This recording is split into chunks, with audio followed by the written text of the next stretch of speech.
Rajshahi Royals global মঞ্চে নতুন স্বপ্নের পথে বাংলাদেশ ক্রিকেটকে নতুন ইতিহাস লিখতে যাচ্ছে বিপিএলের চ্যাম্পিয়ন দল বাংলাদেশ প্রিমিয়ার লিগ জয়ী রাজশাহী। এবার তারা অংশ নিতে যাচ্ছেন গ্লোবাল সুপার লিগের মতো আন্তর্জাতিক টুর্নামেন্টে, যেখানে বিশ্বের বিভিন্ন দেশের শক্তিশালী ক্লাবগুলোর সঙ্গে লড়াই করবে রাজশাহী ক্রিকেটাররা।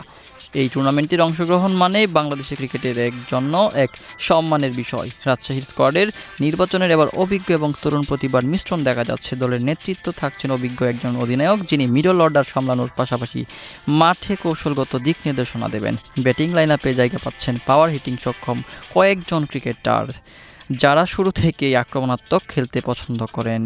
বিশেষ করে ওপেনিং জুটিতে দ্রুত রান তোলার যে পরিকল্পনা রয়েছে, তাতে প্রতিপক্ষের উপর চাপ তৈরি করা যায়। বোলিং আক্রমণে রাজশাহীর তাদের মূল শক্তি ধরে রেখেছে। পেস বোলারদের সঙ্গে একজন বিশ্বমানের স্পিনারকেও রাখা হয়েছে, যিনি মধ্য ওভারগুলিতে প্রতিপক্ষের রান নিয়ন্ত্রণ করতে পারেন। নতুন ট্যালেন্টেডদের সুযোগ দেওয়া হচ্ছে যাতে ভবিষ্যতের জন্য শক্তিশালী পাইপলাইন তৈরি হয়। দলে বিদেশি ক্রিকেটারের উপস্থিতিতেও গুরুত্বপূর্ণ ভূমিকা রাখবে, বিশেষ করে অভিজ্ঞ অলরাউন্ডার ব্যাটিং বোলিং দুই বিভাগেই অবদান রাখতে পারবেন। কোচিং স্টাফরাও খেলোয়াড়দের ফিটনেস ও মানসিক প্রস্তুতির উপর বিশেষ গুরুত্ব দিচ্ছেন, কারণ গ্লোবাল টুর্নামেন্টের চাপ সামলানোর বড় একটা চ্যালেঞ্জ। সমর্থকরা আশা করেছেন রাজশাহী এবার আন্তর্জাতিক মঞ্চে বাংলাদেশ ক্রিকেটের সম্মান আরও বাড়াবে।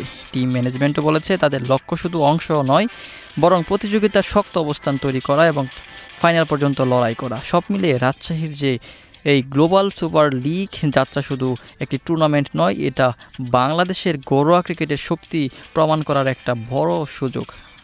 এখন দেখার বিষয় তারা আন্তর্জাতিক মঞ্চে কতটা সফল হতে পারে এবং নতুন ইতিহাস গড়তে পারে কিনা।